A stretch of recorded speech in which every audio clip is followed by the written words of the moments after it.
السلام علیکم ورحمۃ اللہ وبرکاتہ۔ سورہ توبہ آیت نمبر 13۔ نحمدہ ونصلی علی رسولہ الکریم، اما بعد فاعوذ باللہ من الشیطان الرجیم، بسم اللہ الرحمن الرحیم۔ بسم اللہ پڑھ لی۔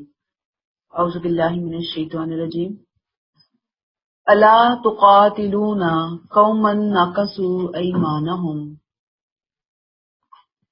within bracket، اے رسول کے ساتھیوں، ایمان والو، بریکٹ کلوز، کیا اب بھی ان لوگوں سے نہیں لڑو گے جنہوں نے اپنے قول و قرار توڑ دیے اور اس سے پہلے اس رسول کو اس کے وطن سے نکالنے کی جسارت بھی کر چکے ہیں، اور وہی ہیں جنہوں نے تم سے جنگ چھیڑنے میں پہل کی ہے۔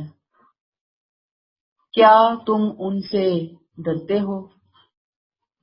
سو اللہ زیادہ حقدار ہے کہ تم اس سے ڈرو اگر تم فی الواقع مومن ہو۔ شروع میں ہی سورہ کے انٹروڈکشن میں آپ کو بتا چکی کہ یہ سورہ چند واقعات کا مجموعہ ہے۔ واقعات بھی اس مرحلے سے تعلق رکھنے والے ہیں، اس کی مناسبت سے آئے ہیں کہ جو رسول کے منکرین کے اوپر اللہ تعالیٰ کی طرف سے اتمام حجت کے بعد عذاب نازل ہوتا ہے۔ اسی ترتیب سے سورت کے اندر یہ واقعات آئے ہیں۔ پہلا واقعہ وہ آیت 12 کے اوپر ختم ہوا کہ ان کے ساتھ اب کیا معاملہ کرنا ہے، کیسا معاملہ کرنا ہے۔ یہاں سے پھر دوسرا سلسلہ جو ہے واقعہ شروع ہو رہا ہے کہ جس کی پہلی آیت یہ بات کر رہی ہے کہ یہ تھوڑا سا ٹائم گیپ کے بعد نازل ہوا ہے، پہلے واقعے کے بعد یہ دوسرا نازل ہوا ہے۔ اوپر ہم ایک بات پڑھ کر آئے کہ اگر یہ معاہدہ توڑیں تو پھر آپ بھی معاہدے کے پابند نہیں ہیں۔ تو وہ معاہدہ کس نے توڑا تھا؟ قریش نے توڑا تھا۔ اب یہاں پہ قریش نے کیا کیا تھا؟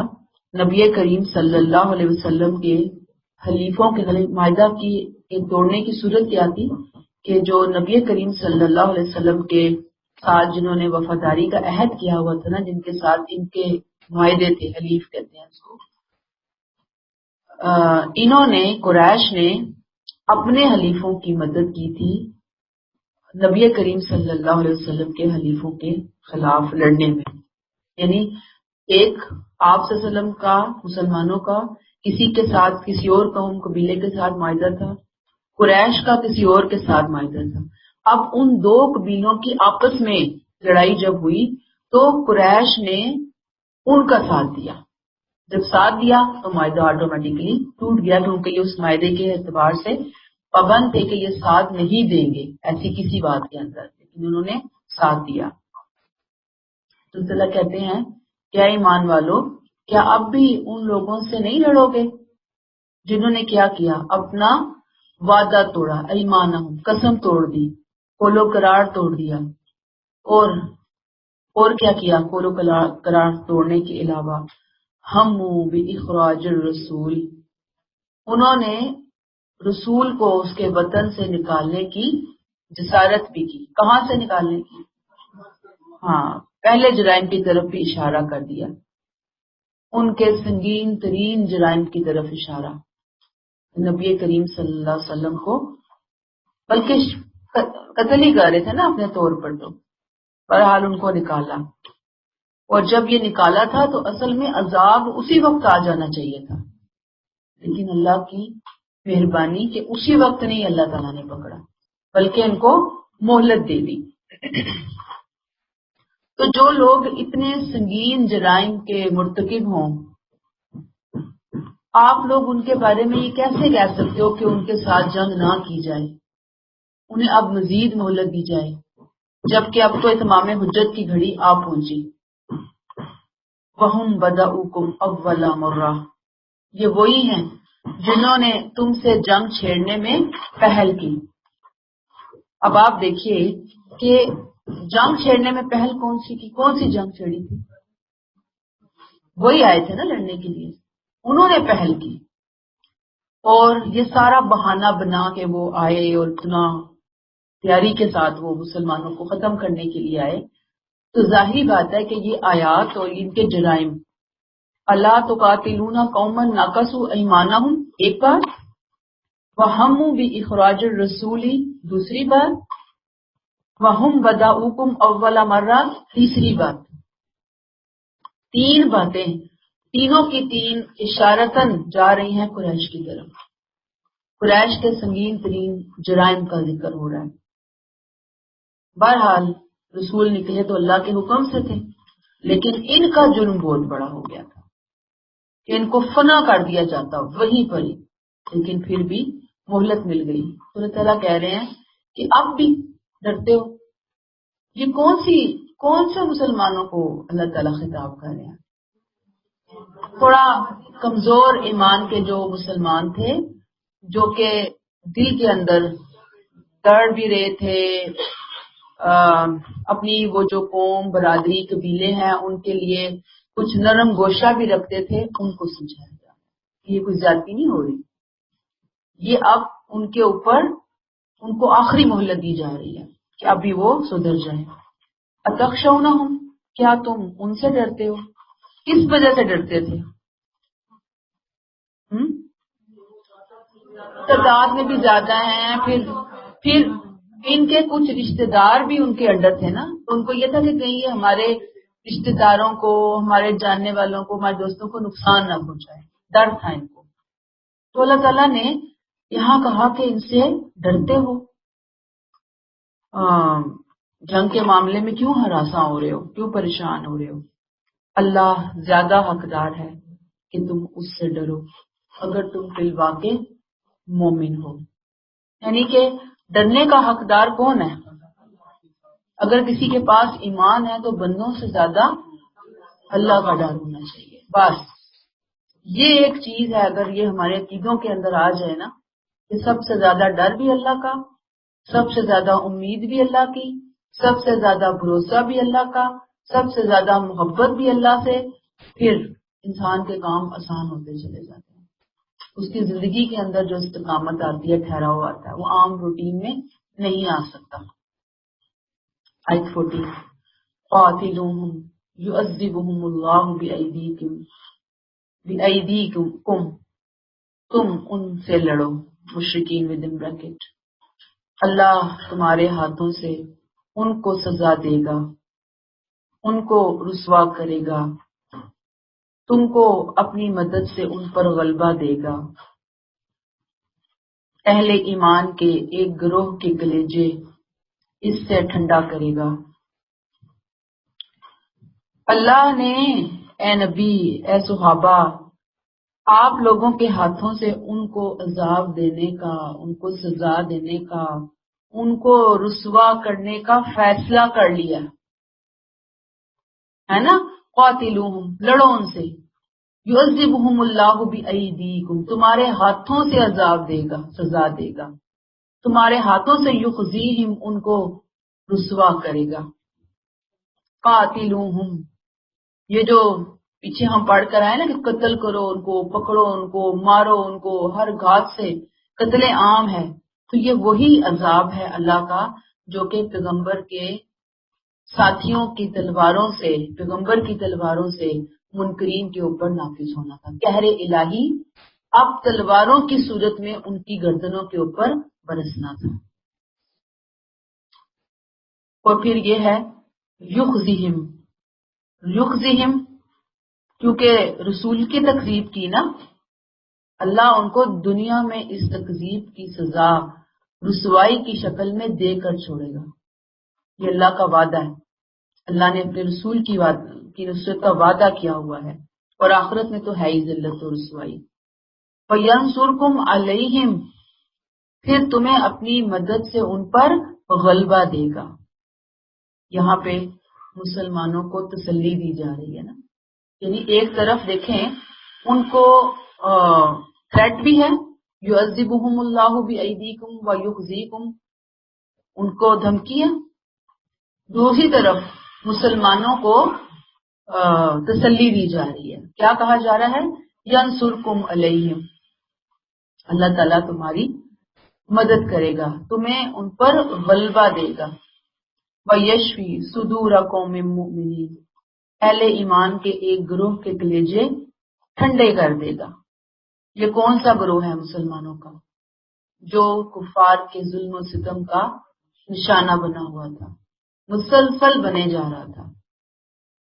یہ مکہ میں بھی ان کے سنگ دلانہ اقدامات کے شکار ہوئے تھے، مدینہ آ کر بھی نشانہ بن رہے تھے.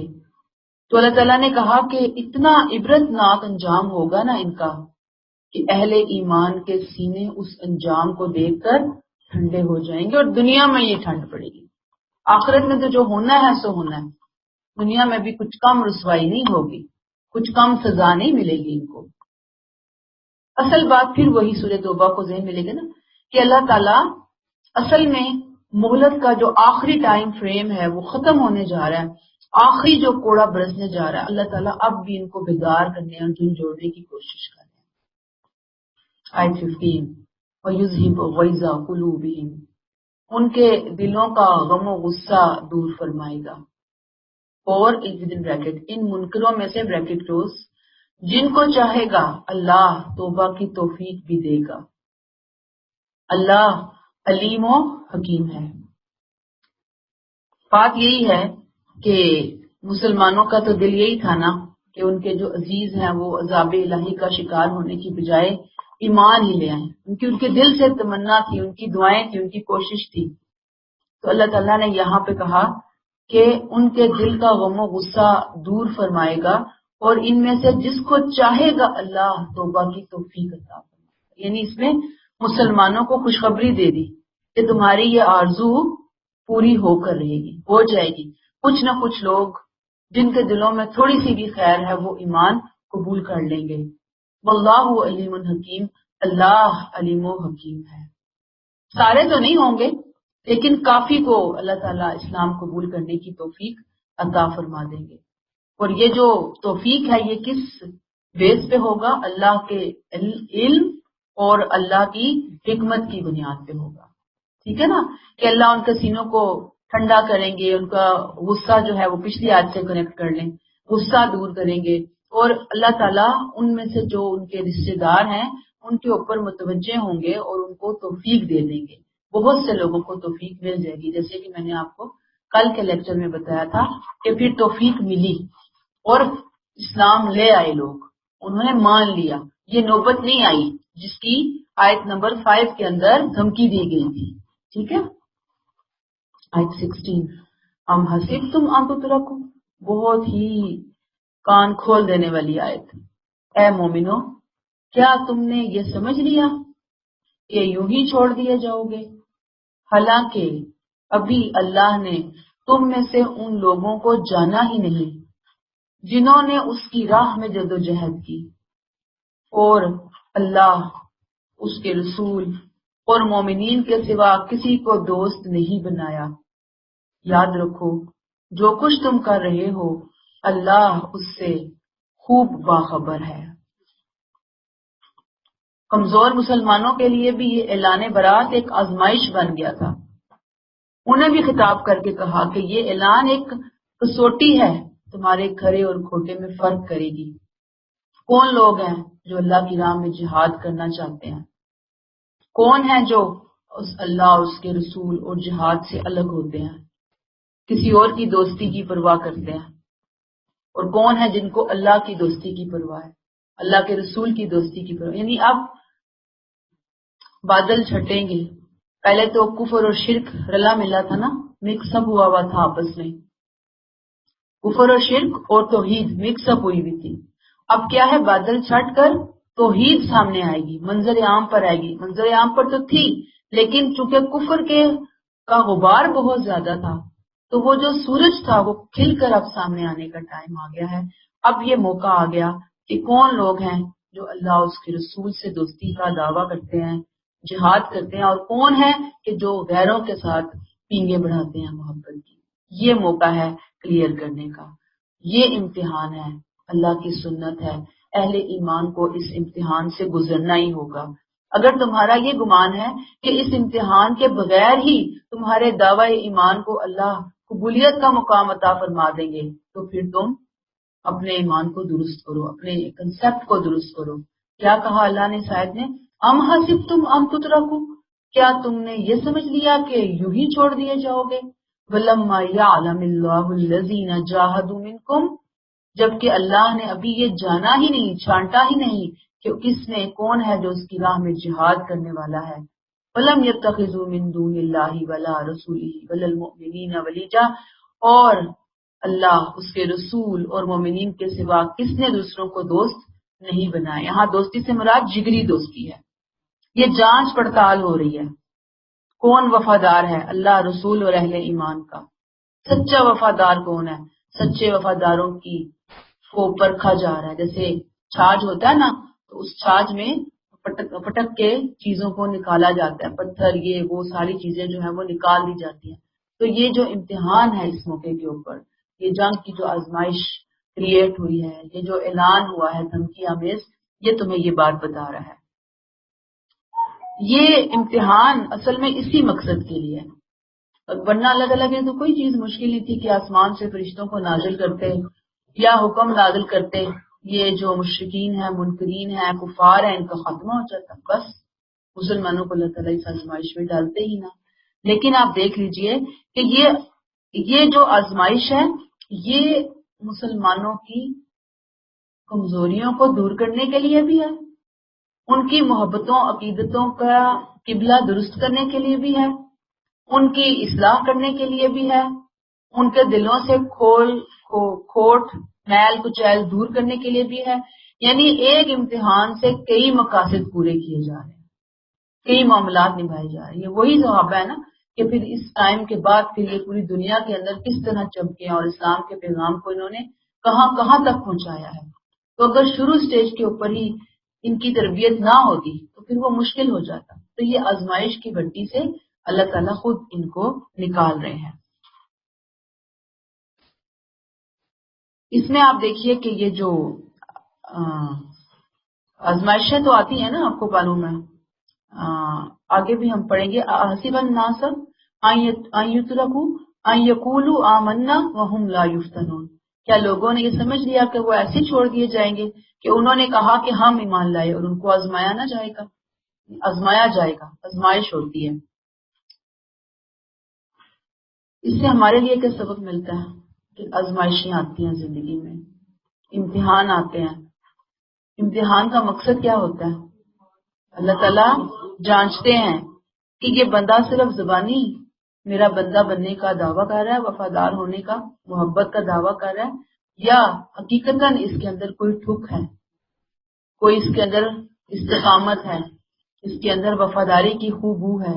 یہ اللہ تعالیٰ امتحان کے ذریعے جانچتے ہیں، صرف زبانی کلامی نہیں۔ حالانکہ اللہ تو دلوں کا حال جانتے ہیں نا، ان کو ضرورت نہیں ہے، لیکن کل کو کوئی بندہ کہہ نہ سکے کہ نہیں اللہ تعالیٰ نعوذ باللہ آپ نے تو غلط اندازہ لگایا تھا، اگر مجھے موقع ملتا تو میں ثابت کرتی کہ میں کتنی وفادار تھی، کتنی اطاعت گزار تھی، کتنی فرما بردار تھی۔ اللہ تعالیٰ یہ کہنے سے پہلے ہی دنیا میں امتحان کی بساط بچھا دیتے ہیں کہ چلو آؤ گزرو امتحان کی چھلنی سے، اور وہاں سے انسان پھر وہ صاف ہو کے اللہ کے قریب پہنچتا ہے یا پھر اللہ سے دور ہو جاتا ہے۔ آیت نمبر 17، ما کان للمشرکین یعمروا مساجد اللہ، ودر بریکٹ تم انہیں بیت اللہ کے متولی سمجھتے ہو اور اس بنا پر ان سے ہمدردی رکھتے ہو۔ حقیقت یہ ہے بریکٹ کلوز، ان مشرکین کو یہ حق نہیں پہنچتا کہ وہ مساجد الہی کا انتظام کریں، حالانکہ خود اپنے کفر کے گواہ ہیں۔ وہی ہیں کہ ان کے سارے اعمال ضائع ہو گئے اور وہ ہمیشہ آگ میں رہنے والے ہیں۔ ہم پڑھتے آ رہے ہیں اوپر کی آیات میں ان کے جرائم، سنگین ترین جرائم پڑے ہیں نا مشرکین مکہ کے. یہاں ان کی بیت اللہ کی خدمات کا حوالہ دیا جا رہا ہے، چند خدمات جو وہ بیت اللہ کی خاطر سر انجام دیتے تھے. اللہ کہتے ہیں کہ یہ کوئی ایسی خدمات نہیں ہے کہ جس کا کوئی مقام ہو ہماری نظر میں. یہ بے وزن اور بے حقیقت خدمات ہیں، اس کی وجہ سے ان کی کوئی رعایت نہیں کی جا سکتی. یاد رکھیے، کوئی خدمت، کوئی نیکی اسی وقت اللہ کے ہاں معتبر قرار پاتی ہے، اس کے نمبر لگتے ہیں، اس کی قبولیت ہوتی ہے کہ جب وہ اللہ کی خاطر ہوتی ہے، توحید کے ساتھ ہوتی ہے. اب اگر ایک مسجد کا متولی، یعنی مسجد کی دیکھ بھال کرنے والا، مسجد کس کا گھر ہے؟ اللہ کا گھر ہے نا، توحید کا مرکز ہے، اس کو وہ بت خدا بنا دے، یعنی ایک طرف وہ خوب مسجد کی خدمت کر رہا ہے، دھونا دھلانا، صفیں بچھانا، ارینجمنٹ کرنا، لوگ آ رہے ہیں جا رہے ہیں، ساتھ اس نے ایک دو بت بھی رکھ دیا وہاں پہ. اب آپ بتائیں، اس نے تو وہ حساب کیا نا کہ راستے میں کوئی پارٹی کر دے، صاف کر کے وہیں پہ پارٹی کر دے، اس نے تو وہ کام کیا. تو توحید کے معاملے میں ایسا کوئی ان کا کوئی کنٹریبیوشن نہیں ہے مشرکین مکہ کا. خانہ کعبہ بیت اللہ کا انہوں نے حلیہ بگاڑ کے رکھ دیا اس شرک کی وجہ سے، تو انہیں کیا کریڈٹ جاتا ہے؟ اگر انہوں نے کوئی تھوڑا بہت مسجد میں انتظام کر دیا ہے، کوئی حاجیوں کو پانی پلا دیا ہے، کوئی حاجیوں کی مہمان نوازی کر دی، کوئی کسی کو کھانا پانی پلا دیا، اللہ تعالیٰ کہتے ہیں کہ نہیں، ایسا کوئی حق تسلیم نہیں کیا جا سکتا. سمجھ آ گیا بات؟ تو اب آپ سوچ لیجئے کہ کہتے ہیں کہ یہ جو انہوں نے نا خوب بیت اللہ کے اوپر خوب رنگ و روغن بھی کیا ہوا ہوتا تھا، خوشبوئیں ملی ہوئی ہوتی تھی، خانہ کعبہ کو سجانے سنوارنے میں کوئی کسر نہیں انہوں نے چھوڑی ہوئی تھی، حاجیوں کی دبا کے خدمت ہوتی تھی، اور ایک سے ایک بہترین کھانے ان کے لیے ارینجمنٹ کیے ہوئے ہوتے تھے انہوں نے اکثر جگہوں کے اوپر. لیکن اس کے ساتھ شرک جاری تھا. مقصد بھی تھی، نیت سب سے پہلے بات خراب تھی، اس کے بعد مقصد بھی پھر خراب ہوتا چلا گیا. دنیا کمانا، اس تولیت سے دنیا کما رہے تھے، عزتیں کما رہے تھے، شہرت کما رہے تھے، نذرانے وصول کر رہے تھے پوری دنیا سے. جہاں جاتے تھے قافلے محفوظ و مامون ہوتے تھے. بزنس بہت گرو کرتا تھا صرف یہ سن کر لوگ کہ جی وہاں سے آئے ہیں، ان کو اور مواقع ملتے تھے، بڑی آسانیوں کے ساتھ موو کرتے تھے، جس علاقے قبیلے سے گزرتے پروٹوکول کے ساتھ گزرتے تھے. دنیا بہت چل رہی تھی وہاں پہ، لیکن اس توحید کے مرکز کے ساتھ انہوں نے شرک کا جو پیچ لگایا نا، اللہ کو وہ پسند نہیں آیا. کیا کہا؟ ما کان للمشرکین یعمروا مساجد اللہ. ان مشرکین کو یہ حق نہیں پہنچتا کہ وہ مساجد الہی کا انتظام کریں. پہلے کرتے رہے، اب یہ حق ان سے لیا جا رہا ہے. یہ جو مساجد اللہ میں مین مسجد حرامی ہے، لیکن عام حکم بھی آ جاتا ہے کہ کسی مسجد میں بھی ایسا کام نہیں کیا جا سکتا، شرک نہیں کیا جا سکتا، حالانکہ وہ خود اپنے کفر کے گواہ ہیں. شاہدین علی انفسہم بالکفر، اپنے شرک کا اعتراف کرتے تھے، اسی لیے اس کو کفر سے تعبیر کیا ہے. اصل میں خدا کو بھی مانتے تھے اور خدا کے شریک ٹھہراتے تھے. تو یہ خود گواہی دینا ہے، اعتراف کرنا ہے.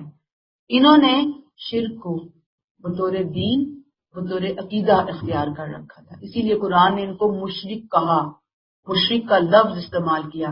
حالانکہ دیکھیں اہل کتاب بھی شرک کر رہے ہیں، لیکن اللہ نے انہیں مشرک نہیں بولا، کیونکہ وہ بطور دین نہیں اختیار کیے ہوئے تھے اس کو. انہوں نے بطور دین اس کو اختیار کیا ہوا تھا. اللہ تعالیٰ فرماتے ہیں اولئک حبطت اعمالہم، یہ وہ لوگ ہیں جن کے اعمال ضائع ہو گئے. کون سے اعمال؟ وہاں حاجیوں کی خدمت ہو رہی ہے، بیت اللہ میں ہو رہی ہے، اتنی زیادہ ہو رہی ہے، اس ماحول کے اندر ہو رہی ہے کہ جہاں پہ کوئی چیزوں کے ارینجمنٹ کرنا بھی بہت مشکل کام تھا. یہ آج کل کا دور نہیں تھا، وہ دور تھا. یاد رکھیے کہ اللہ کے ہاں وہی نیکی ہے. میں نے ابھی آپ کو شروع میں کیا کہا؟ جو توحید خالص کے ساتھ ہو.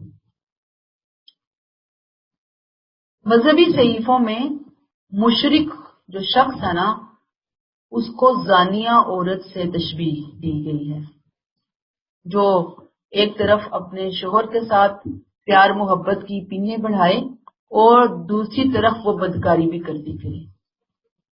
تو ایک مشرک اور زانیہ عورت، ایسی زانیہ عورت، اللہ نے کہا ہے دونوں سے اتنا گھناؤنا، اتنا گندا یہ جرم ہے، بندے کا سارا کیا دھرا اولئک حبطت اعمال، سب ضائع۔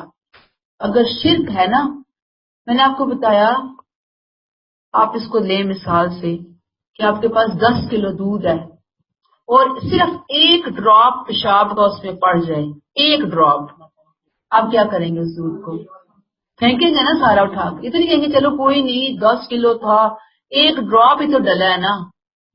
شرک ایسا بیڑا غرق کرتا ہے امان کا، سب کیا کرایا ضائع۔ وَفِي النَّارِ هُمْ خَالِدُونَ، وہ ہمیشہ ہمیشہ آگ میں رہنے والے ہیں۔ اصل میں اہم نقطہ یہاں سے کیا نکلا کہ قریش ان خدمات کی بدولت ہمیشہ اپنے آپ پر نازاں تھے، فخر کرتے تھے، اور ان کے جو ہمدرد تھے نا وہ بھی انہیں بہت ہی سر پہ بٹھایا ہوا تھا انہوں نے، کہ واقعی زبردست، یعنی خود تو وہ تھے ہی، دوسروں نے اس کو بہت سر پہ چڑھایا ہوا تھا۔ اور ظاہری بات ہے کہ جب اتنا اعلان جنگ ان کے خلاف ہوا تو وہ مسلمان جو ابھی تک یکسو نہیں ہوئے تھے، کمزور ان کا ایمان تھا، وہ سوچنے لگے کہ یار کیسے بھائی ان کے خلاف کیسے جنگ کریں گے، یہ تو خانہ کعبہ کے متولی ہیں، اتنی کیئر کرتے ہیں حاجیوں کی، پانی پلاتے ہیں، کھانے کھلاتے ہیں، جگہ دیتے ہیں، کپڑے دیتے ہیں، بسترے دیتے ہیں، کیا کچھ نہیں کر رہے ہوتے ہیں، ان کے خلاف اعلان جنگ، کس طرح بھی اعلان جنگ، یعنی کنسپٹ نہیں نا کلیئر تھے۔ یہاں تک آ کر بھی بہت سے لوگوں کے کنسپٹ کلیئر نہیں تھے، لہذا یہاں پہ بتا دیا کہ یہ فیصلہ بالکل کلیئر ہے اب ان کے لیے کہ مساجد کو تو وہ انتظام نہیں کریں گے، وہ اپنے کفر کے خود گواہ ہیں، ان کے اعمال ضائع ہو گئے۔ پچھلی آیات سے کنیکٹ کیجئے کہ کیا تم نے یہ سمجھ لیا کہ یوں ہی چھوڑ دیے جاؤ گے، اللہ نے چھانٹا ہی نہیں، گویا اللہ تعالیٰ نے اعلان کروا دیا کہ یا اسلام تو یا کفر، دونوں میں سے ایک راستہ چننا ہے، اللہ کے ساتھ چلنا ہے یا اپنے ان دوستوں کے ساتھ، پیاروں کے ساتھ تم لوگوں نے چلنا ہے۔ تو یہی بات ہے کہ اللہ تعالیٰ نے یہاں پہ چونکہ ایک فساد جو اندر چھوٹے پیمانے پہ تھا، اس کا مستقبل میں جا کر بہت بڑا کینسر بننے کا خدشہ تھا مسلمانوں کے ذہن کے حوالے سے، تو اللہ تعالیٰ نے اسی مرحلے پر مسلمانوں کو روک دیا کہ نہیں بھائی، اس سے آگے نہیں، ایک چیز اختیار کرنی ہے، اللہ کا ساتھ یا ان لوگوں کا ساتھ۔ یہ لوگ تو کسی رعایت کے مستحق ہے ہی نہیں، تم ان کے بارے میں کسی رعایت کی تو کوئی بات کرو ہی نہ، سوچو ہی نہ۔ آپ کو بات سمجھ میں آ رہی ہے کہ پچھلے 23 سال کا عرصہ، 23 سال کی رسول صلی اللہ علیہ وسلم کی تبلیغ اس بات کی گواہ ہے، اور ان لوگوں کا پے در پے انکار اس بات کا ثبوت ہے کہ یہ اس قابل نہیں ہے کہ اب ان کو کوئی رعایت دی جائے، کوئی ایک دن میں یہ فیصلہ نہیں ہو رہا تھا، ٹھیک ہے نا۔ آیت 18، انما یعمر مساجد اللہ، اللہ کی مسجدوں کا انتظام کرنے والے تو وہی لوگ ہو سکتے ہیں جو اللہ اور روز آخرت پر ایمان رکھتے ہیں، نماز کا اہتمام کرتے ہیں، زکوٰۃ دیتے ہیں، اللہ کے سوا کسی سے نہیں ڈرتے، سو توقع ہے کہ یہی لوگ راہیاب ہوں گے۔ اللہ نے یہاں پہ پچھلی آیت میں بتایا کہ کون لوگ حق نہیں رکھتے، ان کی حرکتیں بتا دی اللہ تعالیٰ نے، اب یہاں پہ کہ جن کو تولیت کا حق حاصل ہے، جو دیکھ بھال کریں گے آئندہ آنے والے دنوں میں مستقبل میں، وہ کیا کرنے والے ہیں، ان کی صفات کیا کیا ہیں، گنیے ذرا۔ نمبر 1، من آمنا باللہ، نمبر 2، والیوم الآخر، نمبر 3، واقام الصلاۃ، نمبر 4، وآت الزکاۃ، نمبر 5 ولم یخشى الا اللہ، اللہ کے علاوہ کسی اور کا خوف نہیں۔ شرک تو ہوتا ہی اس وجہ سے تھا نا کہ آپ نفع و نقصان کا کسی کو مالک سمجھتے ہیں، کسی کو نقصان کا مالک سمجھتے ہیں اور کسی کو نفع کا مالک سمجھتے ہیں۔ تو اب یہ جو ساری صفات ہیں، اولئک ان یکونوا من المہتدین، یہ جو محتدین ہیں یہ کون تھے اس زمانے میں؟ صحابہ کرام. مشرکوں میں نہیں تھی یہ صفات. جہاں پہ آپ ایک چیز نوٹ کریں گے اس آیت میں، صحابہ کا نام نہیں لیا گیا، صفات گنوائی گئی ہیں تاکہ یہ حقیقت واضح ہو جائے کہ قیامت تک مسجد خانہ کعبہ کی تولیت کسی خاص گروہ، کسی خاص رنگ، نسل، قوم، قبیلے کے پاس نہیں، بلکہ ان صفات کے حامل لوگوں کے پاس ہونی چاہیے. یہ لوگ حقدار ہیں خانہ کعبہ کی اور مساجد کی تولیت کے لیے. اولئک یکونوا من المہتدین، محتدین اہتداء سے ہے، ہدایت. یہ وہی لوگ ہیں جو کہ ہدایت راہ یاب ہوں گے. میں نے اس کا ترجمہ کیا ہے راہ یاب ہوں گے، اس منزل تک پہنچیں گے جو ان کے لیے مقرر کی گئی ہے. ان یکونوا، اس میں ایک لفظ اور بھی ہے ولم یخشى الا اللہ فعسا. یہ جو عصا کا لفظ آیا ہے نا، یہ راہ کوئی آسان نہیں ہے، اس راہ میں قدم قدم پر مشکلات ہیں. صرف وہی لوگ صراط مستقیم پر چل سکتے ہیں جنہیں اللہ تعالیٰ کی مدد حاصل ہو. کلیئر ہو گئی یہ بات؟ تو مساجد میں کام بھی یہی کرنا ہے، اقامت الصلاۃ، آتت الزکوٰۃ، اللہ کے علاوہ کسی اور سے ڈرنا بھی نہیں ہے، اور مساجد کا انتظام بھی ایسے ہی لوگوں کی نگرانی میں ہونا چاہیے، خاص طور پہ بیت اللہ کے بارے میں. آیت نمبر 19، اجعلتم سقایۃ الحاج و عمارۃ المسجد الحرام، کیا تم لوگوں نے حاجیوں کے پانی پلانے اور مسجد حرام کا انتظام کرنے کو ان لوگوں کے عمل کے ہم مرتبہ کر دیا جو اللہ اور آخرت پر ایمان لائے اور جنہوں نے اللہ کی راہ میں جدوجہد کی. اللہ کے نزدیک یہ دونوں برابر نہیں ہو سکتے. ودن بریکٹ، حقیقت یہ ہے کہ مسجد حرام کے ان مجاوروں نے اپنے اوپر ظلم ڈھایا ہے، اور اب بریکٹ کلوز، اللہ ان ظالموں کی رہنمائی نہیں کرے گا. مخاطب کون ہے؟ وہی لوگ مسلمان کمزور ایمان کے کہ جو خانہ کعبہ کی دیکھ بھال کی وجہ سے تولیت کا لفظ بولوں گی میں، ان کو مستحق رعایت سمجھ رہے تھے. تو اللہ تعالیٰ نے کہا کہ نہیں، حاجیوں کو پانی پلانا، مسجد حرام کا انتظام کر دینا، ایک طرف یہ کام ہے، ایک طرف کون سا کام ہے آمنا باللہ و بالیوم الاخر وجاہد فی سبیل اللہ. یعنی ایک طرف یہ کام ہے اور ایک طرف سقایت الحاج و عمارت المسجد الحرام، یہ کام ہے. دو گروپس ہیں، ایک وہ کام کر رہا ہے، ایک یہ کام کر رہا ہے. کیا دونوں کو تم نے برابر سمجھ لیا؟ اللہ کہتے ہیں لا یستوون عند اللہ، اللہ کی نظر میں یہ برابر نہیں ہے. اللہ لا یہدی القوم الظالمین، اللہ ان ظالموں کی رہنمائی نہیں کرتا. ظالم کون ہے یہاں پر؟ کیا ظلم تھا ان لوگوں کا؟ شرک کر رہے تھے. کوئی نیکی ان کے حصے میں نہیں آئے گی. پھر کلیئر کر دیا، بار بار اعلان کروایا جا رہا ہے کہ اپنے ذہن کو درست کر لو. یہاں سے سبق کیا ملتا ہے ہمیں؟ ہمارے لیے سبق ہے کہ ظاہری نیکیاں بظاہر بہت اچھی ہوتی ہیں، نمائش جن کی ہو رہی ہوتی ہے، بڑی انسان کا اپنا دل بھی شاید بہت خوش ہوتا ہے، ارد گرد سے تعریفوں کے پھول برس رہے ہوتے ہیں، ڈونگرے برس رہے ہوتے ہیں، لوگ واہ واہ کر رہے ہوتے ہیں، پھولوں کے ہار پہنا رہے ہوتے ہیں. انسان کہتا ہے واہ میں نے کوئی بڑا کارنامہ کر لیا، میں تو بہت نیک ہوں، بڑا زبردست ہوں. اور ان کے ہاں یہ آتا ہے نا کہ یہ بعض ان میں سے جو لوگ تھے وہ تھوڑے امیر تو سارے ہی تھے، خیر یہاں پہ قریب جو رہنے والے تھے بیت اللہ کے مجاور یہ لوگ، کیونکہ بزنس بہت اچھا تھا نا، نذرانے بہت اچھے تھے ان کے. تو ان میں سے بہت سارے گروپس کیا کرتے تھے، باقاعدہ پانی کے اندر کشمش ڈال کے رکھتے تھے نا، تو وہ اس سے پانی بہت میٹھا ہو جاتا تھا اور ٹھنڈا اور انرجیٹک. وہ پانی یہ حاجیوں کو پلاتے تھے. بڑی واہ واہ ہوتی تھی کہ فلاں جگہ فلاں کے اس پہ جائیں، ڈیرے پہ سپوز، وہاں پہ فلاں پانی ملے گا، ٹھنڈا پانی ملے گا، میٹھا پانی ملے گا، وافر مقدار میں ملے گا. پھر کمرے انہوں نے بنائے ہوئے ہوتے تھے بالکل اس کے قریب قریب، ہر وقت مہمان نوازیاں ہوتی تھی وہاں پر. اللہ تعالیٰ کہتے ہیں کہ ٹھیک ہے انہوں نے مہمان نوازی کی، لیکن اللہ کی نظر میں وہ کوئی نیکی نہیں. دیکھ لیں کتنی سخت بات ہے. تو نیکی وہ نہیں ہے جسے لوگ نیکی سمجھ کر سر انجام دے، نیکی وہ ہے جس کو اللہ نیکی قرار دے. اللہ کے رسول کی سنت میں وہ نیکی کا عمل کرائٹیریا اللہ اور اس کے رسول کی سنت ہے وہ کرائٹیریا. اگر اس پہ کوئی نیکی جا رہی ہے تو وہ نیکی ہے. میرے اور آپ کے کہنے سے کوئی نیکی نہیں بن جاتی.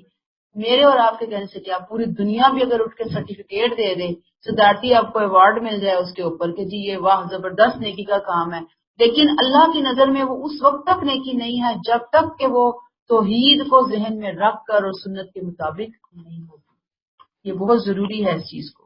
تو یہاں پہ کس چیز کو نیکی قرار دیا اللہ نے؟ آمنا باللہ والیوم الآخری وجاہدہ فی سبیل اللہ. اب جہادہ میں جہاد وہ والا نہیں ہے قتال، اللہ کی راہ میں کوشش کرنا، تبدو کرنا اس کے دین کی سربلندی کے لیے. تو دین کی سربلندی کے لیے کوششیں کرنا، اللہ اور آخرت پر ایمان رکھنا، یہ اللہ کی نظر میں بہت بڑی نیکیاں ہیں اگر یہ اللہ کی کو راضی کرنے کے لیے کی جائے. سپوز اب جیسے آپ لوگ آئے ہیں یہاں پر آتے ہیں، یہ کیا ہے؟ جاہد فی سبیل اللہ، اللہ کی راہ میں کوشش کر رہے ہیں نا. کوئی غرض نہیں ہے دنیا کی، کوئی لالچ نہیں ہے، نہ آپ نے پیسے دینے ہیں نہ آپ سے کسی نے پیسے لینے ہیں، کچھ بھی نہیں ہے نا. اللہ کی خاطر ہم بیٹھے ہیں نا یہاں پہ آ کر. تو یہ کیا ہے؟ جاہد فی سبیل اللہ. اب اگر اس میں تھوڑی سی بھی نیت خراب ہو گئی نا، دونوں فریقین، ایک میں ہوں ایک آپ ہیں، سمجھے سارے کیے کرائے کے اوپر پانی. اتنی محنت جو آپ کر رہے ہیں، اتنی محنت جو میں کر رہی ہوں، پانی پھر گیا. لہذا نیت کو کیا کرنا ہے؟ اللہ کے لیے خالص کرنا. اللہ آسان کرے ہماری نیتوں کو، ہماری نیکیوں کو، ہماری اس جاہدہ فی سبیل اللہ کو قبول فرمائیں اللہ تعالیٰ. آیت نمبر 20. سوری آپ کو ڈسٹربنس ہوگی لیکن کیا کیا جائے، 4-5 دن سے بس اب صبح سے اب خیر یہاں آئے ہیں، دیکھیں 1-2 دن میں کام ختم کریں کچھ. آیت نمبر 20. الذین آمنوا وہاجروا وجاہدوا فی سبیل اللہ. جو لوگ ایمان لے آئے، ہجرت کی اور اللہ کی راہ میں اپنے جان و مال سے جہاد کی، انہی کا درجہ اللہ کے ہاں بڑا ہے اور یہی لوگ کامیاب ہونے والے ہیں. کن کا درجہ اللہ کے ہاں بڑا ہے؟ کن کی نیکیاں قبول ہونے والی ہیں؟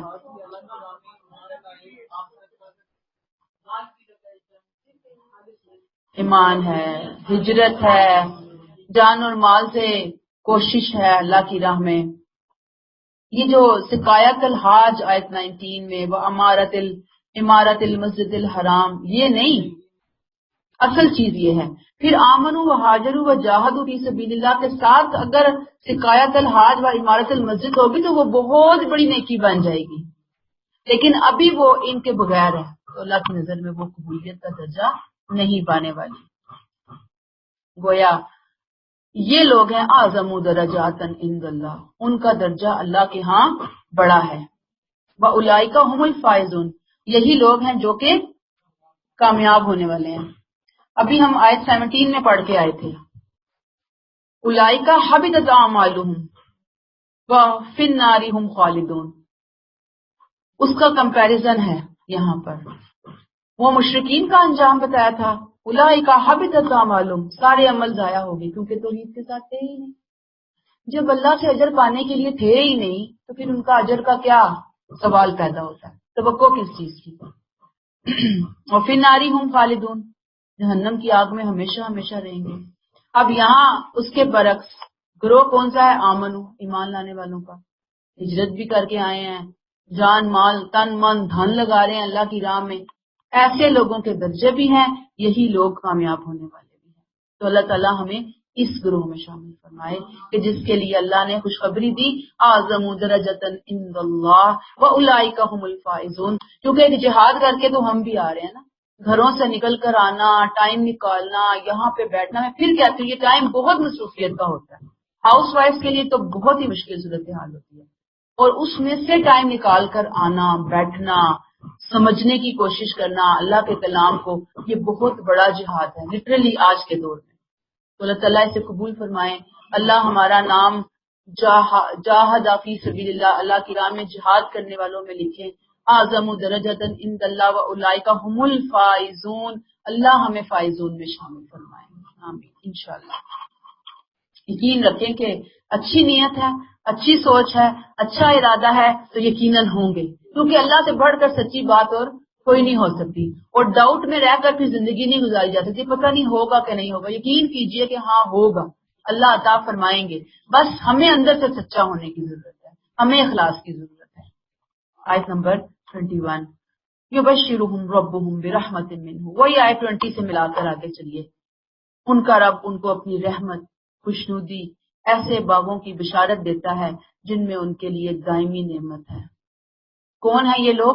اولئک هم الفائزون کی مزید وضاحت کہ اللہ ان کے ایمان کے صلے میں، ان کی ہجرت کے صلے میں، ان کے جان اور مال سے جہاد کے صلے میں مزید کیا کرے گا؟ اولئک هم الفائزون کے علاوہ کیا کرے گا؟ اعظم درجۃ عند اللہ کے بعد کیا کرے گا؟ یعنی دو چیزیں تو وہاں پہ بتا دی نا، اعظم درجۃ عند اللہ فاولئک هم الفائزون، یہی لوگ کامیاب ہونے والے ہیں۔ ٹھیک، کیا دے گا؟ یبشرہم ربہم برحمت منہ، اللہ انہیں اپنی رحمت کی خوشخبری دیتا ہے۔ اللہ ہمیں بھی عطا کرے اپنی رحمتیں، یہ خوشخبریاں ہمارے لیے بھی ہوں۔ فرضوان، اپنی رضوان رضامندی، جنات اور باغات، لہم فیہا نعیم مقیم، دائمی نعمتیں ہوں گی جہاں پر ان کی خوشخبریاں دیتا ہے، جہاں پہ نعمتوں کا زوال نہیں ہوگا، نعمت کے باغوں کی خوشخبری ہے۔ اللہ ہمیں بھی نصیب فرمائے۔ آمین۔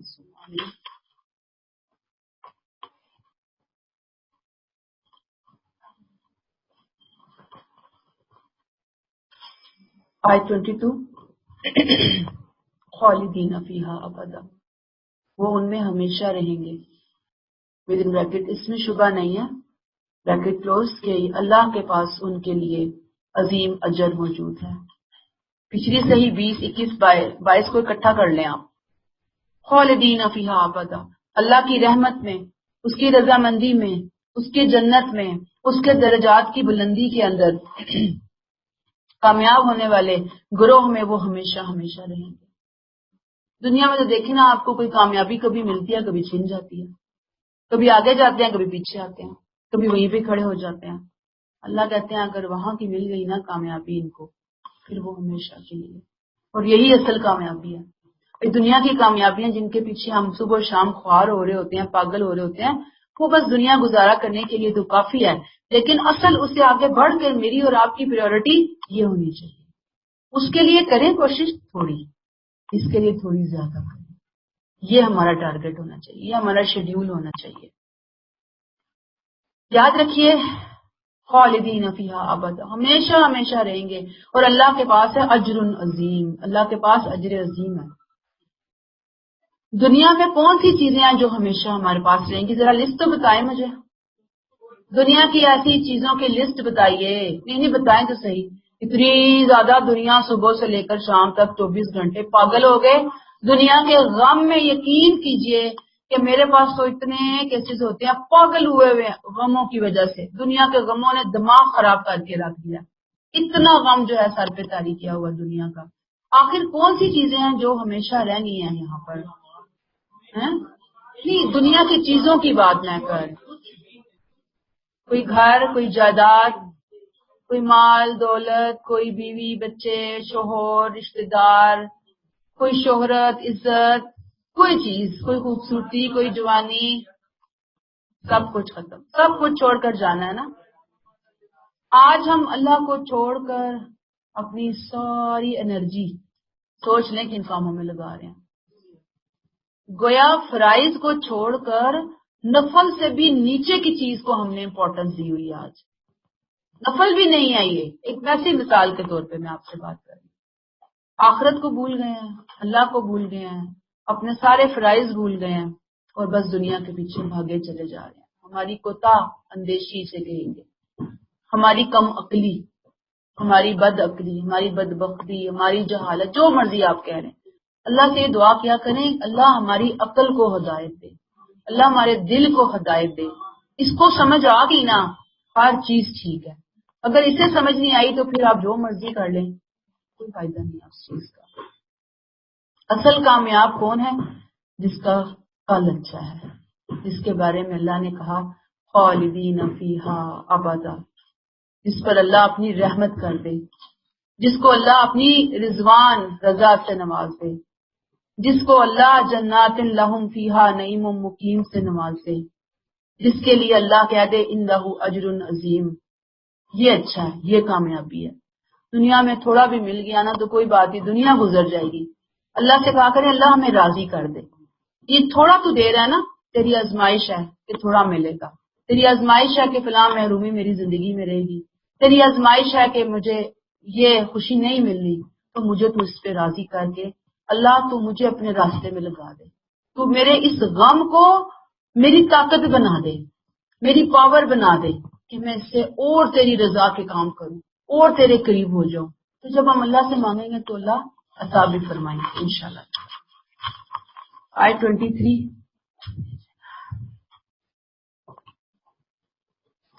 یا ایھا الذین آمنوا لا تتخذوا آباءکم، جزاک اللہ۔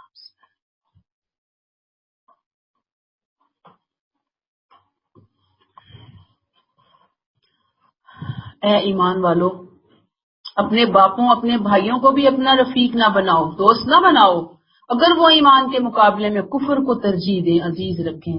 تم میں سے جو لوگ ان کو اپنا دوست بنائیں گے تو وہی ظلم کرنے والے ٹھہریں گے۔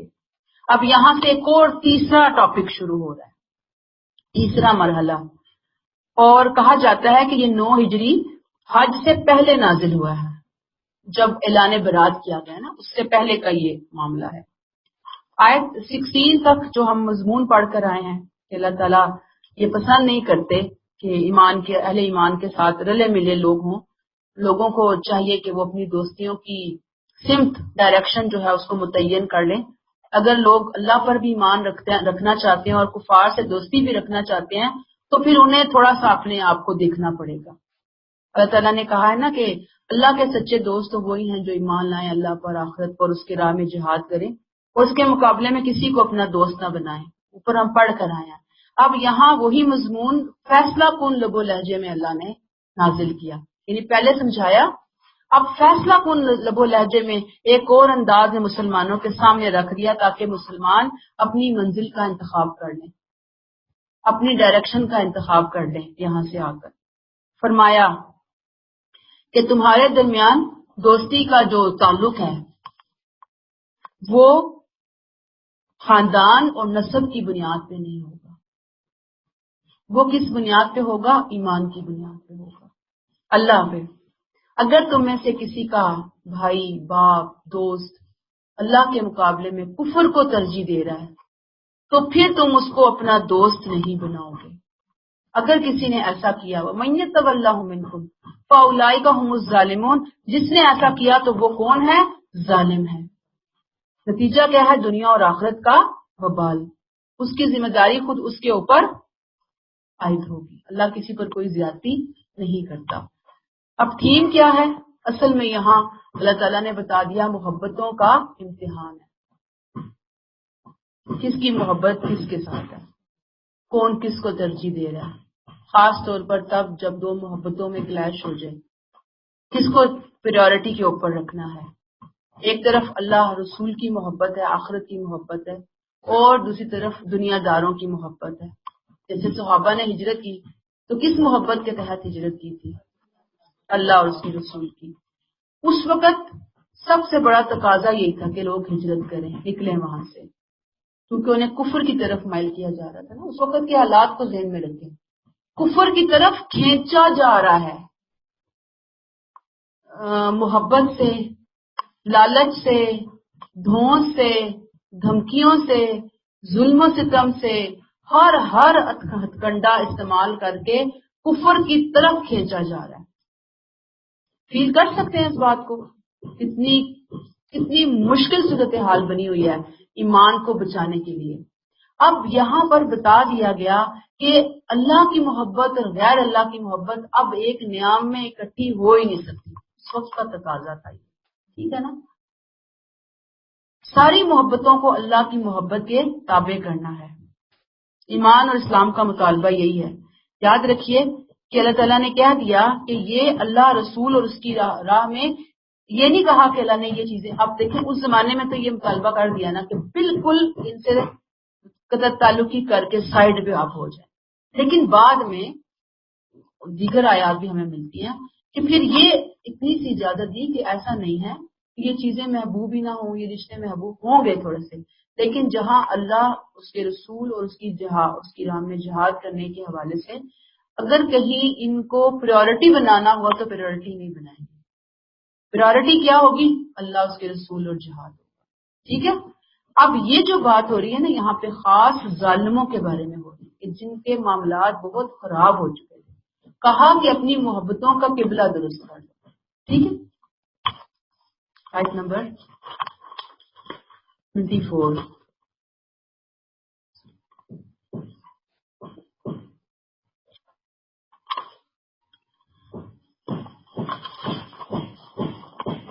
کل ان کا نا آباؤکم و ابناؤکم، اے نبی ان سے کہہ دیجئے اگر تمہارے باپ، تمہارے بیٹے، تمہارے بھائی، تمہاری بیویاں، تمہارا خاندان، وہ مال جو تم نے کمایا، وہ تجارت جس کے نقصان کا تمہیں اندیشہ ہے، اور وہ گھر جو تم کو پسند ہے، یہ سب تمہیں اللہ اور اس کے رسول اور اس کی راہ میں جہاد سے زیادہ عزیز ہے، تو انتظار کرو یہاں تک کہ اللہ اپنا فیصلہ صادر کر دے۔ جان رکھو اس طرح کے بد عہد لوگوں کو اللہ راہیاب نہیں کرے گا۔ فیصلہ کن انداز میں اس باب کی آخری تنبیہ۔ دنیا میں انسان کی محبوب ترین چیزیں جو ممکنہ چیزیں ہو سکتی ہیں، اللہ نے ایک ایک کو گن کر پوری لسٹ دے دی ہمیں یہاں پر کون سی چیزیں ہو سکتی ہیں، ساتھ ہی کہہ دیا کہ یہ چیزیں جن کی محبت اگر تمہیں احب الیکم زیادہ پسندیدہ ہے تمہیں اللہ، اس کے رسول اور اس کے جہاد سے، تو اللہ کے فیصلے کا انتظار کرو۔ یاد رکھیے اللہ نے ان چیزوں سے محبت کرنے سے منع نہیں کیا، کوئی منع نہیں ہے۔ محبت کے بغیر تو دنیا میں انسان چل ہی نہیں سکتا آگے، محبت تو فطری جذبہ ہے۔ مثلا آباؤکم و ابناؤکم، آبا و اجداد کی محبت فطری محبت ہے، ہر انسان کو اپنے باپ دادا سے، بڑوں سے محبت ہوتی ہے۔ اللہ نے آگے ہم قرآن میں پڑھیں گے، اللہ نے کہا بالوالدین احسانا، والدین کے ساتھ احسان کا معاملہ کرو۔ ظاہری بات ہے کہ ان سے محبت بھی ہوگی، ان کی شکر گزاری بھی ہوگی، ان کی اطاعت بھی ہوگی، ان کی قدر بھی ہم کریں گے۔ فرق کہاں کرنا ہے ہمیں؟ فرق وہ ہے سورہ بقرہ آیت 200 میں، وہاں سے میں آپ کو سمجھاتی ہوں آیت۔ فَإِذَا قَضَيْتُم مَنَاسِكَكُمْ فَاذْكُرُوا اللَّهَ كَذِكْرِكُمْ آبَاءَكُمْ أَوْ أَشَدَّ ذِكْرًا۔ یاد آئی آیت کہ جب تم مناسک کے حج پورے کر لو تو اللہ کو یاد کرو جتنا تم اپنے باپ دادا کو یاد کرتے تھے، بلکہ اس سے بڑھ کر یاد کرو۔ یہ ہے فرق۔ یاد باپ دادا بھی آتے ہیں، انسان ان کا ذکر خیر بھی کرتا ہے، لیکن جہاں پہ اللہ کا کام ہے نا وہاں پہ پھر باپ داداؤں کو سامنے نہیں رکھنا۔ یہ بڑی امپورٹنٹ آیت ہے۔ پھر ابناؤکم، تمہارے بیٹے۔ اب اولاد کی محبت بھی منع نہیں ہے، آپ کو پتا ہے باقی رہنے والی نیکیوں میں ایک نیکی ہے، نیک اولاد صدقہ جاریہ ہے، آپ کو پتا ہے۔ پھر اگلی کیا چیز ہے؟ اخوانکم، تمہارے بھائی۔ اب بھائی، برادری، قبیلہ، یہ انسان بہت کمفرٹیبل فیل کرتا ہے۔ اگر آپ کو یاد ہو حضرت موسیٰ علیہ السلام نے حضرت ہارون کے لیے دعا مانگی تھی کہ اللہ تعالیٰ میرے بھائی کو میرا مددگار بنا دے، تو منع نہیں ہے۔ ازواجکم، تمہاری بیویاں۔ آپ صلی اللہ علیہ وسلم نے فرمایا ہے نا کہ انسان کے لیے ایمان کے بعد جو سب سے بہت قیمتی تحفہ ہے یا نعمت ہے وہ اس کے لیے اس کی نیک بیوی ہے۔ پھر قرآن میں سورہ روم آیت 20 میں ہے وَمِنْ آیَاتِهِ أَنْ خَلَقَ لَكُم مِّنْ أَنفُسِكُمْ أَزْوَاجًا، وہ اللہ ہی ہے جس نے تم سے تمہاری نفس سے جوڑے بنائے، لِتَسْكُنُوا إِلَيْهَا، تاکہ تم اس سے سکون حاصل کرو، وَجَعَلَ بَيْنَكُم مَّوَدَّةً وَرَحْمَةً، اور اس نے تمہارے درمیان مودت اور رحمت خود ڈالی۔ اللہ نے میاں بیوی کے رشتے میں مودت اور رحمت خود ڈالی ہے۔ یاد رکھیے یہ محبت اور یہ رحمت جو ہے شوہر کی بیوی سے، بیوی کی شوہر سے، یہ منع نہیں ہے، یہ ناپسندیدہ نہیں ہے، یہ اللہ نے خود رکھی ہے۔ پھر کون سی محبت ہے جس سے منع کیا جا رہا ہے؟ جو اللہ سے ہٹا دے، جو اللہ کے رسول سے ہٹا دے، غالب رہنی چاہیے۔ بالکل صحیح بات ہے۔ یہ بالکل ویسے ہی ہے نا کہ جیسے عائشہ کہتی ہیں کہ آپ اپنے گھر والوں کے ساتھ ہوتے تھے، ہمارے ساتھ ہنسی مذاق کر رہے ہوتے تھے، بات چیت کر رہے ہوتے تھے، جیسے ہی اذان کا ٹائم ہوتا تھا نا آپ ایسے اجنبی ہو جاتے تھے کہ جیسے ہمیں پہچانتے بھی نہیں۔ یہ بیلنس ہے. افسوس یہ ہے کہ ہم بیلنس نہیں آنے دیتے کسی چیز کو. اب ہم جھکے ہیں نا تو پھر جھک ہی جاتے ہیں بالکل ان رشتوں کی طرف، ان محبتوں کی طرف. پھر کیا ہے جی؟ عشیرتکم، تمہارے خاندان، برادریاں. عشرہ جو ہے نا 10 اور 10 سے زیادہ کے لوگوں کے لیے آتے ہیں. عشرہ نا، پہلا عشرہ دوسرا عشرہ ہی اس سے ہے. کنبہ، قبیلہ، برادریاں، پیارے ہوتے ہیں برادریاں وغیرہ. اور وہ اموال طرف تمہا، مال وہ جو تم نے کمائے. مال کمائے، ظاہری بات ہے کہ انسان نے خون پسینہ لگا کے مال کمایا ہو، اس کی محبت تو ہوتی ہے انسان کے اندر. وہ تجارت تخشون کسادہ، اور وہ تجارت جس کے نقصان کا تمہیں اندیشہ ہو، کساد بازاری سے ڈرتے ہو. ظاہری بات ہے کہ بزنس چل رہا ہو، بزنس گرو کر رہا ہو، ہر بندہ دل سکون میں ہوتا ہے، سانس میں سانس آتا ہے. بزنس مین جو لوگ ہیں ان کو پتا ہے اس بات کا. اور جیسے ہی بزنس کوئی رک جائے 1 2 3 دن کے لیے تو دیکھیں پھر کیسے انسان کو بول پڑنے میں، اتنا انویسٹمنٹ ہے، اتنی محنت ہے، وہیں سے گھر سارا سلسلہ چل رہا ہے، رک نہ جائے. تو اللہ تعالیٰ کہتے ہیں کہ یہ اس کو خطرے سے بچانے کے لیے پھر اللہ اور اس کے رسول کو سائڈ پہ رکھ کر اسی کو ہی معبود بنا لو. جیسے ہمارے یہاں لوگ بزنس کے اوپر ایسے چڑھتے ہیں کہ وہ اللہ، اس کے رسول، اپنی فیملی سارے حق دینا بھول جاتے ہیں، بس پیسے کی مشین بن کر اس کے ارد گرد گھوم رہے ہوتے ہیں. وہی بات آ گئی. اور پھر دیکھیں وہ مساکین تردونہا، وہ گھر جو تم کو بہت پسند ہے. پسندیدہ گھر کون سا ہوتا ہے؟ جو ہماری پسند کا بنا، صاف ستھرا، بہترین پینٹ ہوا، بہترین پردے لگے ہوئے، بہترین فرنیچر، بہترین کراکری، ہر چیز آپ کی پسندیدہ. ان چیزوں کی محبت بھی تو اللہ کی طرف سے ہی ہے نا. دیکھیں میں نے، ہاں وہی تو میں بات کر رہی ہوں. یہ ساری محبتیں انسان کی فطرت میں ہیں. اللہ نے یہ نہیں کہا کہ باپوں سے آبا و اجداد سے محبت نہ کرو، اپنے والدین سے نہ کرو، بیٹوں بچوں سے نہ کرو، بھائی بہنوں سے نہ کرو، بیویوں شوہروں سے نہ کرو، اپنے مالوں سے نہ کرو، برادری کنبے سے نہ کرو، اپنی تجارت کا دھیان نہ دو، اپنے گھروں کی لک آفٹر نہ کرو. کہیں نہیں منع کیا. اللہ نے دیکھیے آگے کلیئر کر دیا، احبا الیکم من اللہ و رسولہ. صرف یہاں پہ نہیں روکا. اللہ کہتے ہیں وہ جہادن فی سبیلہ فتربصوا حتی یأتی اللہ بامرہ. کرنا کیا ہے؟ ترجیحات کو ڈیفائن کرنا ہے، ترجیحات کو کلیئر کرنا ہے.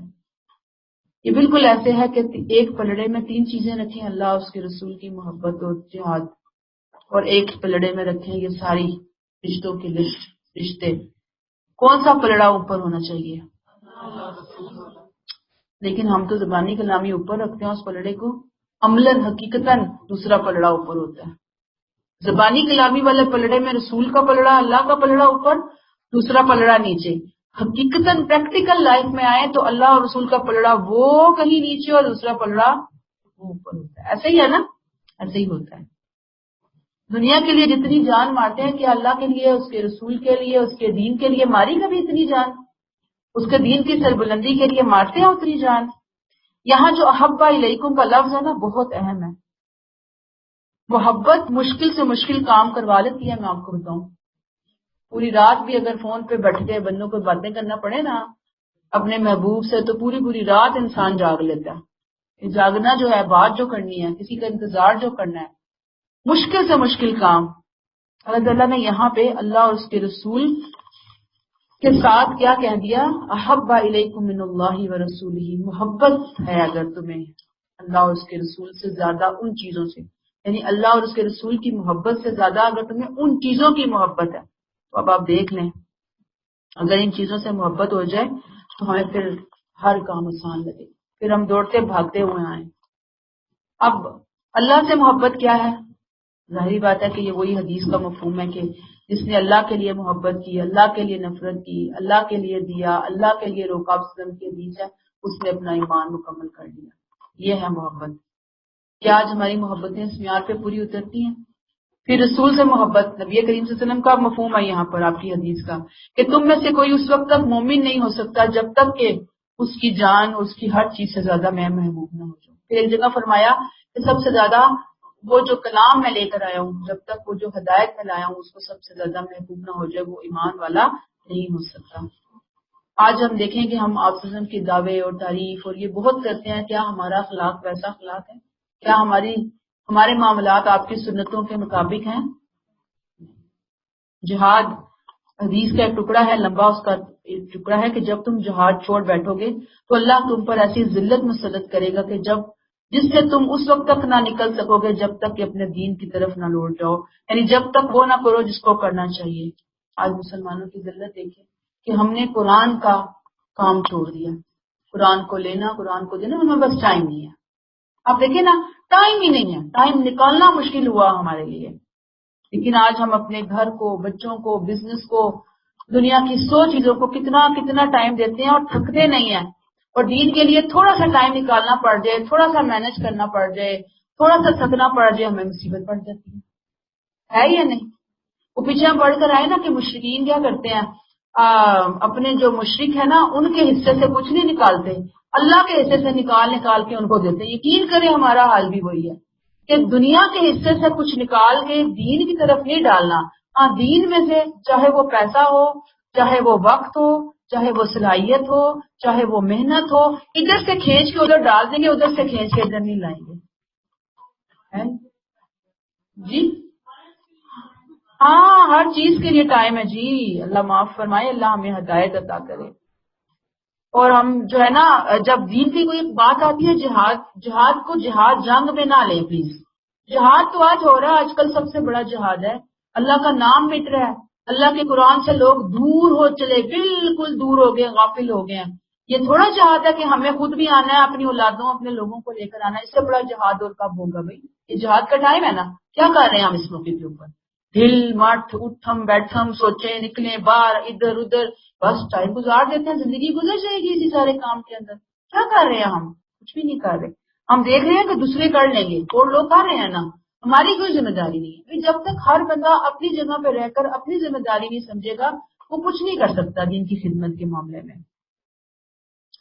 اور جب ہم لوگوں کے ساتھ بات کرتے ہیں نا تو دین اتنا اجنبی ہو گیا ہے مسلمانوں کے اندر باہر کی بات نہیں کر رہی، اللہ کا نام، اللہ کے رسول کا نام، قرآن کے حوالے سے آپ جب بات کریں گے تو لوگ کہیں گے کہ وہ ہر وقت اللہ کی باتیں کر رہی ہوتی ہے، دیکھو بیٹھ کے وہاں پہ مولویوں کی طرح باتیں کر رہی ہوتی ہے، جب دیکھو آخرت، جب دیکھو جنت، جب دیکھو جہنم، یہ کیا جنت لگائی ہوئی ہوتی ہے؟ یقین کیجیے کہ ایسی باتیں آپ کو اپنے قریبی رشتوں سے سننے کو ملیں گی، اور سنیں گے آپ اس طرح کی باتوں کو۔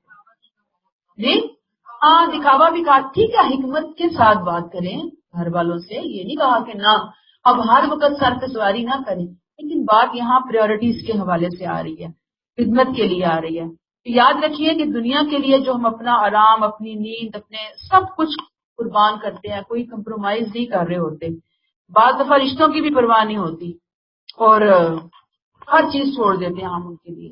تھوڑا سا توجہ، کہتے ہیں نا، تھوڑی سی توجہ ادھر بھی، دین بھی بیٹھا ہوا ہے آپ کا منتظر، اللہ کا دین۔ آج ہمارے پاس مہلت ہے اس بیچارے کو بھی اٹھانے کے لیے، آج ہمارے پاس مہلت ہے اس کو بھی کچھ دینے کے لیے، آج ہمارے پاس مہلت ہے اپنی انرجیاں تھوڑی سی ادھر بھی لگانے کے لیے۔ بھئی اس کو بھی دیکھ لو، یہ ستیلا گھر میں جیسے کوئی ستیلا بچہ ہوتا ہے نا، سبوں کا ساتھ اور سلوک ہوتا ہے ستیلا، آج ہم نے دین کے ساتھ ستیلوں والا حال رکھا ہوا ہے، اور یہ سچ ہے، یہ اس میں کوئی ایسی بات نہیں ہے کہ باتوں کی حد تک تو ہم بہت پورے کر رہے ہیں لیکن جہاد کی سبیل اللہ نہیں ہے ہماری۔ اور خواتین کی تو کمزوری ہوتی ہے کہ جیسے وہ کہتے ہیں نا کہ گھروں کی پوجا ہو رہی ہے، باقاعدہ پوجا، ایک ایک چیز کو صفائی ستھرائی۔ اب میں یہ بھی نہیں کہتی کہ صفائیاں چھوڑ دو بھائی، یہ بھی نہ نیگیٹو میری باتوں کو لیں، خواتین جو وہ ایسی بھی فوڑ ہوتی ہیں گھروں میں توجہ نہیں دیتی، میں ان کو فیور نہیں کر رہی، میں جنرل بات کر رہی ہوں۔ ہر صبح اٹھ کر ایک ہی روٹین ہے، ایک ہی چیزیں ہیں، برتن پردے گندے تو نہیں کہیں سے اتنا، یہ وہ دیکھیں، ضرور دیکھیں، لیکن ہر چیز کو جو ٹائم ہے نا اس کو وہ ٹائم دیں، اس کو یہ ٹائم دیں، ایک شیڈیول کریں۔ شیڈیول میں قرآن بھی ہے، شیڈیول میں نصرت دین بھی ہے، شیڈیول میں لوگوں کو ادھر ادھر بتانا بھی ہے، شیڈیول میں باقی سارے کام بھی ہیں۔ 1 گھنٹہ اس کے لیے، 1 گھنٹہ اس کے لیے، 1 گھنٹہ اس کے لیے، 1 گھنٹہ اس کے لیے، ٹائم نکالنا نا، ٹائم مینجمنٹ ہے۔ تو یاد رکھیے کہ یہ جو ہے نا جتنی چیزیں ابھی ہم نے یہاں پہ پڑھی ہیں آیت 24 میں، ایک ایک چیز بت ہے۔ اگر یہ اللہ کی خاطر استعمال نہیں ہو رہا، اگر اللہ کی خاطر ان سے تعلق قائم نہیں ہے، یہ بت ہے۔ جب تک ہم اس بت کو توڑیں گے نہیں، ہم ایمان کے تقاضے پورے کرنے والے نہیں ہیں۔ اب تھوڑا سا میں ٹائم لے رہی ہوں کہ یہ آیت بس ختم ہو رہی ہے یہاں پہ، ٹھیک ہے نا، یہ پھر رہ جائے گی، آدھی آج آدھی کل، مزہ نہیں آئے گا، بس تھوڑے سے رہ گئے پوائنٹس، آج پھر قرآن نہیں پڑھیں گے ہم، ٹھیک ہے۔ ساری باتوں کا خلاصہ کیا ہے کہ ہر ایک کو اتنا ٹائم دیں جس سے کام چل جائے، ٹھیک ہے نا۔ سب سے اہم کام اپنے اللہ، آخرت، ایمان، قرآن، جہاد فی سبیل اللہ، اور جہاد فی سبیل اللہ وہی ہے کہ آپ جیسے خود نکل کے آ رہے ہیں سیکھنے کے لیے، ایسے لوگوں کو دعوت دیں، لوگوں کو بتائیں، لوگوں کو کچھ نہ کچھ ٹارگٹ کریں، کس کس کو کرنا ہے، فیملی میں، باہر، ادھر ادھر ملنے جلنے والوں کو، گھر میں بچوں کو، کیا کر سکتے ہیں، کیسے کر سکتے ہیں، اللہ سے دعائیں مانگیں، اللہ تعالیٰ راستہ کھولیں گے۔ اور پھر یہ کہ اہم کام کو پہلے اور غیر اہم کام کو اس کے بعد ہم نے رکھنا ہے، ٹھیک ہے۔ اور اب آپ دیکھ لیجئے کہ صفائی بھی جیسے جیسے ایمان ہے نا، اچھی بات ہے گھروں کی صفائی کریں، لیکن ایسا نہیں کہ فوبیا صفائی کا اپنے سر پہ سوار کرنے کہ بھئی آپ تو یہ کرنا ہی کرنا ہے، یہ ہوگا تو میں ادھر ادھر ہلوں گی، یہ پھر غلط ہو جاتی ہے بات۔ دین میں کوئی کمپرومائز نہیں ہے، یاد رکھیے۔ یہاں پہ دیکھیں جو رشتوں کی فہرست بنوائی ہے نا، اس میں ایک بہت زبردست ترتیب ہے، نفسیاتی ترتیب۔ پہلے باپ، بیٹے، بھائی، بیوی، خاندان کو لیا، یہ وہ چیزیں ہیں جو انسان کو حق پر چلنے میں رکاوٹ بن جاتی ہیں، آزمائش بن جاتی ہیں۔ دوسرے میں اموال، کاروبار، مکانات کو لیا کہ جو انسان کے لیے اکثر فتنہ بنتی ہیں کہ انسان حلال و حرام کی تمیز سے بھی بے خبر ہو جاتا ہے۔ اللہ تعالیٰ نے کیا کہا کہ اگر ان کی محبتیں زیادہ ہیں تو کیا کرو، فتربصوا حتی یأتی اللہ بامرہ، یہاں تک کہ اللہ اپنا فیصلہ صادر کر دے، واللہ لا یہدی القوم الفاسقین، اللہ اس طرح کے بد عہد لوگوں کو راہیاب نہیں کرتا۔ بہت سخت دھمکی ہے۔ مکذبین رسول کا انجام پیچھے ہم نے پڑھا ہے نا، اللہ تعالیٰ نے کہا کہ جو انجام مکذبین رسول کا مقدر بن چکا ہے، اگر مدعیان ایمان بھی اپنے آپ کو اس دنیا داری سے باہر نہ نکال سکے تو جو انجام ان کا ہے وہی انجام ان کا بھی تیار ہے، اگر یہ انہی کی کشتی میں سوار ہونا چاہتے ہیں۔ ایمان اور کفر ایک کشتی کے سوار نہیں بن سکتے۔ اللہ فاسقوں کو کبھی ہدایت نہیں دیتا۔ پیچھے ہم مشرکین کے بارے میں پڑھ کے آئے، واللہ لا یہدی القوم الظالمین، اللہ ظالموں کو ہدایت نہیں دیتا۔ تو یہاں کفر اسلام کے درمیان ڈاواں ڈول لوگوں کے بارے میں کہا کہ یہ فاسق ہیں، اور اللہ تعالیٰ ایسے لوگوں کو بامراد نہیں کرتا۔ گویا ایک طرف دنیا داری ہے اور ایک طرف دین داری ہے۔ اللہ نے کہا کہ دونوں کے درمیان اچھے طریقے سے برج بنا لو، آمد و رفت جاری رکھو، ٹریفک چلا کے رکھو، کوئی منع نہیں ہے، لیکن اگر ون سائیڈڈ تم بولی ہے نا تو پھر وہ چیز بہت زیادہ نقصان دہ ہوگی۔ جیسے آپ یہ کہیں کہ پورے کا پورا آپ دین کی طرف ہی جھک جائیں اور گھر والوں کو، فیملی کو، بزنس کو چھوڑ دیں، وہ بھی غلط ہے، وہ بھی بہت بڑا گناہ ہے، وہ بھی بہت بڑا جرم ہے۔ مناسب انداز میں سب کو ساتھ لے کر چلنا ہے۔ اللہ تعالیٰ ہمیں توفیق عطا فرمائے اور ہمیں اللہ تعالیٰ ان تمام چیزوں کے اندر بیلنس کرنے والا بندہ بنائے اور